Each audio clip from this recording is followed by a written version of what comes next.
তো স্টুডেন্টস, আজ তোমাদেরকে শেখাবো এমন কতগুলি গ্রামার যেগুলো কিন্তু তোমাদের কোনো না কোনো পরীক্ষায় অবশ্যই এসে থাকে। প্রথমে আছে এই 100 rupees dash too much for this. এখানে এই 100 রুপিসের পরে ইজ হবে না আর হবে, অর্থাৎ এটা সিঙ্গুলার হবে না প্লুরাল হবে।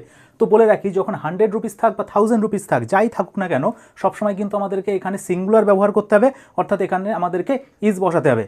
নেক্সট আছে the painter and poet is না আর ইন্টেলিজেন্ট। মানে এখানে বলতে চাচ্ছি যে পেইন্টার আর পোয়েট এটা কি একজনই ব্যক্তি নাকি দুজন আলাদা আলাদা ব্যক্তি, সেটা আমাদের আগে বুঝতে হবে।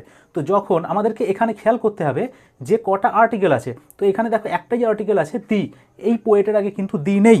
তো আমাদেরকে বুঝতে হবে এই পেইন্টার আর পোয়েট দুজন একই ব্যক্তি, অর্থাৎ এখানে কি বসবে না ইজ বসবে, ইজ ইন্টেলিজেন্ট।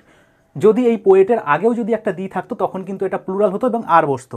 নেক্সট আছে Rahul as well as his friends dash coming, মানে ইজ হবে না আর হবে।